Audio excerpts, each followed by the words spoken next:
अप्सरा साधना में वैसे तो असफलता के बहुत सारे कारण होते हैं, लेकिन हम कुछ ऐसे कारणों पे बात करेंगे, कुछ ऐसे गलतियों पे, असावधानियों पे बात करेंगे जो करने पर आप निश्चित रूप से असफलता ही प्राप्त आपको होगी। ये गलतियां करने पे आप किसी भी प्रकार से सफलता को प्राप्त नहीं कर सकते हैं। इसलिए साधकों को इस प्रकार की गलतियां नहीं करनी चाहिए। तो जैसे जो छोटी मोटी गलतियां हैं, असावधानियां हैं, या छोटी मोटी जो त्रुटि आप करते हैं, उसके बाद भी आपको सफलता मिलने के चांसेस होते हैं। लेकिन अगर जो गलतियों को आज हम आपको बता रहे हैं, इस प्रकार की गलतियां अगर आप करते हैं तो फिर आप साधना में कभी सफलता प्राप्त नहीं कर सकते। तो सबसे पहले तो आप ये समझ लें कि जब आप साधना किया, जब किसी भी साधना का, खास करके अगर किसी देवी की साधना आप कर रहे हैं, चाहे वो किन्नरी हैं, यक्षिणी हैं या फिर अप्सरा हैं, तो जब से जिस क्षण आपके मन में अगर यह संकल्प उठता है कि आपको साधना करना है, उसी क्षण से आपके मन में बहुत सारे काल्पनिक जो विचार हैं उठने शुरू हो जाते हैं। बहुत सारे विचार उठने लगते हैं। तो यह परम आवश्यक हो जाता है कि जो विचार आपके उठ रहे हैं वो पूर्णतः पवित्र और शुद्ध हो संबंधित शक्ति के लिए।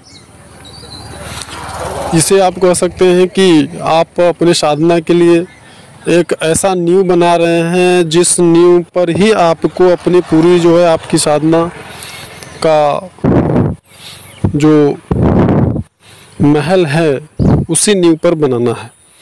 अगर वह नींव कमज़ोर है तो फिर आपको कई प्रकार की समस्याएं होंगी।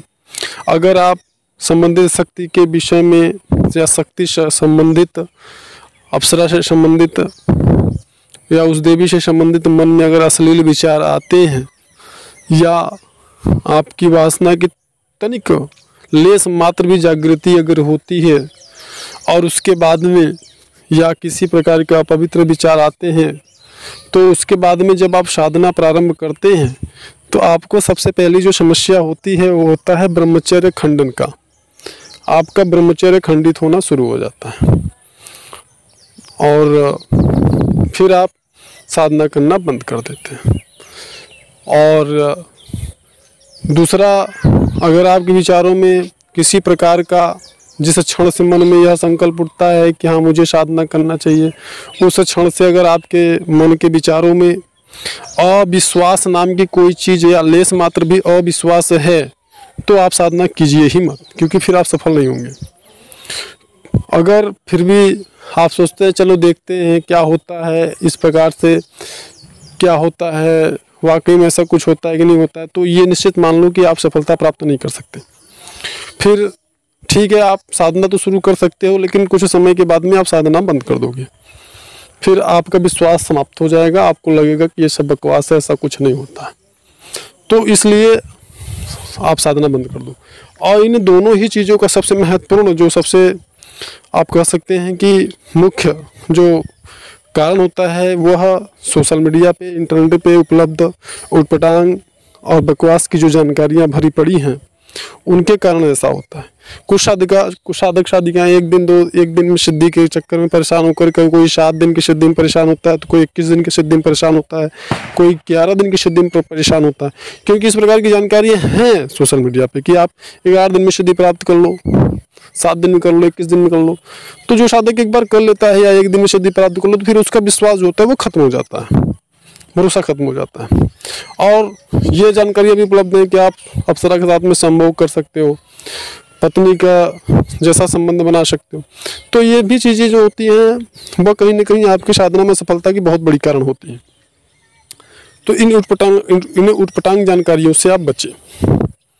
उसके बाद साधक सोचता है कि नहीं, गुरु की कोई आवश्यकता नहीं, क्योंकि इस प्रकार की भी जानकारियाँ उपलब्ध हैं कि नहीं, गुरु की कोई आवश्यकता नहीं होती है अप्सरा साधना में, यक्षिणी साधना, किन्नरी साधना। लेकिन ऐसा बिल्कुल नहीं है। आध्यात्म में, साधना जगत में अगर आप जैसे ही जाते हैं तो वहाँ पे गुरु की आपको परम आवश्यकता है, क्योंकि वह सूक्ष्म जगत से संबंधित। आपकी भौतिक जगत में अगर स्कूल में आप नहीं जाते हो तो आप पढ़ाई नहीं कर पाते हो। सब कुछ आप घर पे बैठ के करो, ये संभव नहीं है। वहाँ पर भी गुरु की आवश्यकता होती है। तो फिर सूक्ष्म जगत में तो अनिवार्य है। यह कैसे सोच लिया कि गुरु के बिना आप सफलता प्राप्त कर लोगे? हाँ, गुरु के बिना अपने समय को बर्बाद कर सकते हो, ऊर्जा को बर्बाद कर सकते हो, पैसे को बर्बाद कर सकते हो। तो इस प्रकार की भी जानकारियाँ उपलब्ध हैं सोशल मीडिया। गुरु का महत्वपूर्ण भूमिका होता है आपको साधना में सफलता प्राप्त कराने में।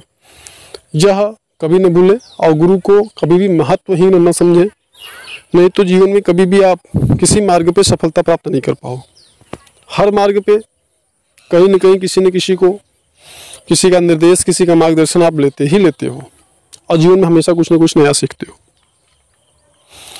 और अगला जो है वह है सामग्री। सोशल मीडिया पे तमाम लोग, तमाम व्यापारीगण पड़े हुए हैं जो अप्सरा की सामग्री आपको प्रदान करते हैं, लेकिन उनसे यह पूछो कि ये सामग्री प्रमाण प्रतिष्ठित है, बोलेंगे ठीक है, हाँ है। तो उनसे ये पूछो कि किस की अप्सरा की आपने सिद्धि प्राप्त कर ली, क्योंकि यह परम सत्य है और ये कड़वा है, सत्य है कि अगर आप छोटा सा उदाहरण समझ लें कि अगर उर्वशी अप्सरा की साधना की सामग्री अगर कोई साधक दे रहा है या मैं दे रहा हूँ, तो यह अनिवार्य हो जाता है कि क्या मुझे उस अप्सरा की सिद्धि प्राप्त है, क्योंकि जब तक कि हमें उस अप्सरा की सिद्धि प्राप्त नहीं है तो फिर हम उस सामग्री को प्राण प्रतिष्ठित करने के अधिकारी नहीं हैं। फिर हमारा प्राण प्रतिष्ठा करना बिल्कुल बकवास है, बेकार है, फॉर्मेलिटी है। फिर ऐसी सामग्री के साथ में अगर आप साधना करते हैं तो आपको साधना में सफलता प्राप्त नहीं होती है, ये कड़वा सत्य है। तो यह भी एक महत्वपूर्ण कारण होता है जिससे कि साधकों को असफलता प्राप्त होती है। और इसी से संबंधित यह भी होता है कि साधकों के साथ में अनाप शनाप की शक्तियाँ जो है उटपटांग हरकतें करते हैं, उटपटांग उन्हें अनुभव कराते हैं, क्योंकि साधना की सामग्री ही पवित्र नहीं होती है और उस शक्ति से संबंधित नहीं होती, इसलिए बुरी शक्तियाँ साधकों को परेशान करती। आगे की जानकारी आगे की वीडियो में।